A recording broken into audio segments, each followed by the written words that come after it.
Alors, À couteau tiré, film de Rian Johnson, 2 ans après Star Wars The Last Jedi, qui déchire encore le fandom dans tous les sens. Un film de Thanksgiving.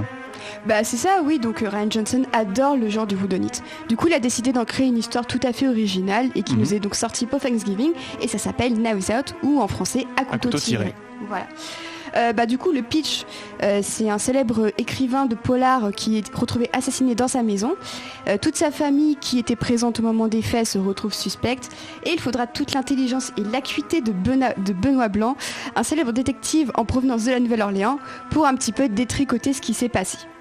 Donc tu dis que le pitch est simple, mais si on connaît Rian Johnson et sa filmographie, on sait forcément que chaque image a un sens, voire plusieurs. On va peut-être avoir un petit détricotage des conventions du genre, on pense notamment à Looper. C'est ça exactement, et donc ici, c'est pas seulement un whodunit, c'est aussi une critique assez acérée de la société blanche américaine et WASP. On peut d'ailleurs se l'avouer, on n'a pas besoin d'être super intelligent pour comprendre un petit peu les mailles de Knives Out. On sait très vite qui est là ou les coupables. Donc le premier degré de lecture de Knives Out se révèle être assez simple à comprendre. Mais surtout, le choix d'écriture et le degré de présence de chaque personnage sont des indices assez importants. Pour autant, est-ce que le plaisir de la découverte est gâché ? Pas du tout.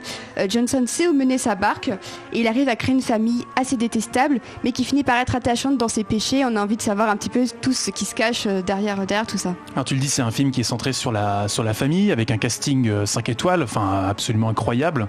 Même si tes MVP ne sont pas des membres de la famille. Et ouais, franchement, mon gros coup de cœur, c'est Ana de Armas qui joue la jeune infirmière qui s'occupait de son célèbre patient. Donc il faut savoir qu'on lui a vendu le rôle sur 3 critères. Elle est belle, elle est latina, c'est une infirmière. Donc autant dire qu'au départ, elle n'était pas super chaude pour le jeu de rôle. Et au final, elle l'a pris, et bien lui en a pris, parce que c'est clairement le meilleur personnage du film. C'est une héroïne de cinéma super attachante, super complexe. Et c'est clairement notre porte d'entrée dans l'intrigue. Elle a un running gag assez hilarant, mais si vous êtes pas fan de vomi, clairement abstenez-vous. Voilà, c'est tout ce que je pourrais dire. Et en face d'elle, donc on a Daniel Craig qui joue Benoît Blanc, un détective à l'accent créole de ce qu'a dit Johnson. Ah bon ? Ouais, il a confirmé que c'était un accent, il a confirmé ça. Je me disais, il avait un accent assez étrange, effectivement, ouais, assez inhabituel. Et effectivement, c'est fait exprès. Et il est absolument délicieux dans le rôle. On aurait presque envie de voir une nouvelle aventure de Benoît Blanc sur grand écran. Lui, il est chaud en tout cas. Lui est super chaud, et clairement je pense que vu le succès du film au box-office, ça pourrait très bien se faire. Par contre, l'une des limites du film, donc on a Benoît Blanc, on a la jeune infirmière.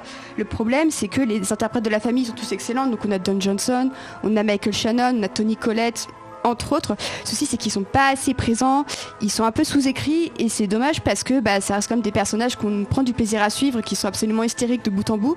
Et du coup, à ce rythme-là, même les pulls de Chris Evans ont eu plus de temps de présence qu'eux et d'articles dans la presse qu'eux. Donc c'est un petit peu paradoxal.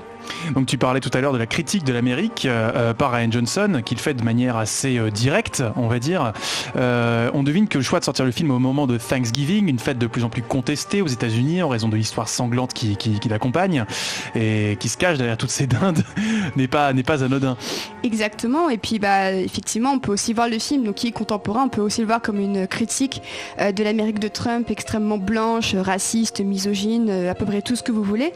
En allant plus loin que ça, on peut aussi voir le racisme et la misogynie des personnages masculins comme des rappels sanglants à cette frange des fans d'extrême droite de Star Wars qui avait un petit peu embêté Rian Johnson et Kelly Marie Tran au moment de l'épisode 8, donc Last Jedi. Et à travers le personnage du jeune adolescent de la famille joué par Jaden Martell, qui avait joué aussi dans Midnight Special entre autres, Johnson insuffle cette nouvelle lecture dont je parlais un petit peu plus tôt. Il est moins question de whodunit que d'une analyse caustique des racines de l'Amérique d'aujourd'hui et à quel point elle continue à se perpétrer et à provoquer du mal envers les minorités. D'autre part, on peut aussi voir ça comme un immense droit de réponse envers cette partie du public qui l'a désavoué sur son Star Wars sur des critères stupides, le genre et la couleur de peau de ses personnages. Alors thématiquement, on l'a compris, le film est plutôt réussi, intelligent, mais en matière de mise en scène, est-ce que la caméra de Rian Johnson arrive à suivre ? Ah oui, complètement, parce au-delà du défilé de stars, on aurait pu se dire le défilé de stars camoufle un petit peu les faiblesses du reste. Non, là en l'occurrence, la mise en scène suit complètement. Le découpage est absolument exemplaire, c'est d'une élégance, ce n'est pas classique, ce n'est pas poussiéreux comme l'ont pu l'être certaines adaptations récentes des films d'Agatha Christie. Kenneth Branagh, c'est vers toi que je me dirige. Mais les néons sont très bien, de quoi tu parles? Non, c'est pas bien. On aime les néons ici. On aime les néons, mais pour un Agatha Christie, ça aurait pu être un peu mieux. Alors par moment, on pense à une sorte de cluedo stylistique, notamment tout simplement avec les couleurs de chaque costume de chaque personnage. Et Johnson a dit que Benoît Blanc, de base, le choix de dire que qu'il est blanc dans son nom de famille, c'est pas anodin parce que c'est une couleur neutre au final, donc il ne prend parti pour personne. Alors on pourra peut-être reprocher à la conclusion de l'histoire de s'embrouiller un petit peu pour pas grand-chose, d'apporter une complexité dont on n'avait pas besoin. Mais pour l'ensemble, le reste est vraiment de très bonne facture. Et bonus aussi pour la bande-son de Nathan Johnson, donc le compère habituel de Rian Johnson, qui fait encore des merveilles dans un registre différent d'habitude, mais toujours aussi sympathique à écouter. Donc en résumé, Knives Out, à mes yeux, c'est une excellente réussite. C'est mené par un superbe casting qui s'amuse de A à Z. Rian Johnson confirme qu'il est vraiment à l'aise dans tous les registres, de la science-fiction au whodunit d'Agatha Christie. On espère presque avoir une nouvelle aventure donc de Benoît Blanc. Et mon petit conseil ciné en cette fin d'année, si vous voulez un double feature qui parle très bien de l'Amérique et de Thanksgiving, faites-vous Knives Out et Frozen 2 à la suite. Croyez-moi, les thématiques seront les mêmes. Donc on emmène ses parents voir Frozen 2 et les enfants voir À couteau tiré, c'est ça que tu veux dire? Voilà, ou inversement. Ou alors les enfants voir Knives Out, ça peut être sympa aussi. Oui, très bien. Très bien, merci beaucoup pour ta critique du coup. Kevin, est-ce que tu avais vu ce film? Non, j'ai eu un emploi du temps assez chargé en cette fin d'année, donc de par mes obligations professionnelles, mais c'est vrai que j'en ai entendu beaucoup de bien et la bande-annonce m'avait pas mal hypé pour ce film. Mais c'est vrai que du coup, si j'ai l'occasion d'aller voir la semaine prochaine, je vais essayer d'y aller la semaine prochaine. Ouais. Et j'ai vraiment hâte de le voir, notamment comme tu l'as souligné pour le casting et pour les thématiques que ça aborde. Et justement, quand j'ai vu un peu le pitch de ce film, ça m'a un peu rappelé, enfin dans le contexte un petit peu, ça m'a un peu mis en trame de fond le film Black Klansman, le très bon film Black Klansman, qui justement qui est inspiré d'Adine Sarway, qui justement dénonce un peu cette vision un peu de l'Amérique blanche de Donald Trump.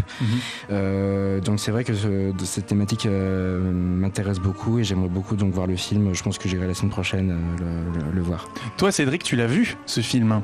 Oui. Mais c'est intéressant en fait, ça montre une dernière que Rian Johnson, c'est pas un manche, vraiment, dans le sens que je suis pas d'accord avec beaucoup des points d'Océane, mais je la retrouve sur pas mal d'aspects. Donc mine de rien, il y a une certaine constante dans le film. Comme pour Star Wars 8, je trouve que c'est des films, moi on va être clair et net, Rian Johnson, ça ne passe pas vraiment avec moi en termes thématiques. Je pense qu'il a de très bonnes idées, je pense qu'effectivement il peut être à peu près à l'aise partout. Il a un gros défaut, je pense, c'est son ego surdimensionné. Je pense que c'est un mec qui se croit un peu trop malin, qui essaye toujours de casser les codes pour ramener quelque chose d'autre. En soi, l'idée est intéressante et je suis toujours OP pour faire ça, mais je trouve qu'il n'y arrive pas très souvent, pour ainsi dire jamais, à part dans son premier film Brick. Et là, elle le dit très bien, c'est un whodunit, c'est un genre très précis qui demande de respecter un certain nombre de codes.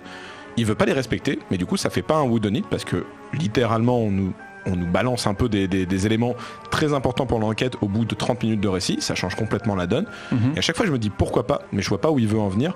Alors il y a le message social qu'il met dans tous ses films, c'est intéressant, mais ça commence à être la même chose et j'aimerais qu'il le fasse évoluer d'une nouvelle manière parce que c'est un peu tout le temps le même truc. Il y a en revanche, effectivement, et c'est beaucoup plus intéressant, la réponse aux fans de Star Wars très, comme on disait, Wasp, qui sont très, ferme ta gueule, t'as osé nous détruire notre bijou. Il y a une belle réponse et il y a un très beau message final. Rappelons que c'est une famille d'héritiers qui se tirent dans les pattes pour récupérer... Voilà, mais c'est ça qui est intéressant, c'est qu'en fait tu peux très bien le voir comme ce truc-là, mais aussi comme le fait que c'est une famille d'héritiers blancs avec une servante latino. Donc il y a un double, voire triple sens dans l'intrigue qui est intéressante, mais je trouve que avant d'amener ça, il faut réussir ton intrigue principale qui est le whodunit. Et je crois que c'est la débauche qui dit que c'est plus un whodunit du coup, et il a raison, mais moi ça m'intéresse pas les whodunits, je trouve ça assez relou et assez chiant. Les whodunits ça doit être amusant, on doit enquêter, on doit se poser des questions. Là on s'en pose aucune en fait. Ça dépend parce que j'ai un exemple qui me vient en tête, Garde à vue de Claude Miller qui commence comme un film policier, au final c'est plus une étude de mœurs sur autre chose. Mais le whodunit c'est pas juste un genre policier, le whodunit comme elle l'a dit c'est le genre à la Agatha Christie, c'est très précis, il y a un meurtre, c'est un cluedo, il y a un nombre de coupables qui a fait le coup. À partir du moment où on te donne plus ou moins la réponse au bout de 30 minutes de film, sans rentrer dans les détails, il n'y a plus d'intérêt au bout d'un it en soi.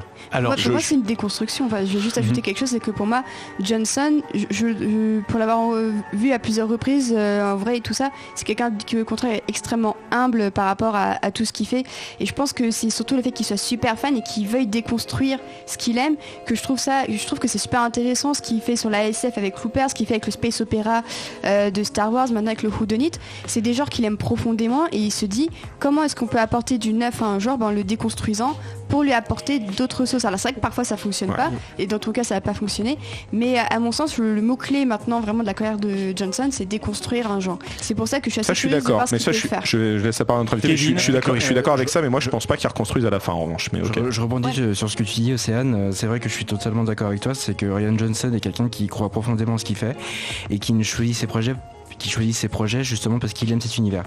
Rian Johnson en soi aimait beaucoup Star Wars et on lui a reproché de faire du nouveau avec Star Wars et de complètement briser les codes de cette saga préétablie, et je trouve que justement c'est parce qu'il était fan de Star Wars qu'il a pu faire quelque chose de bien là-dessus.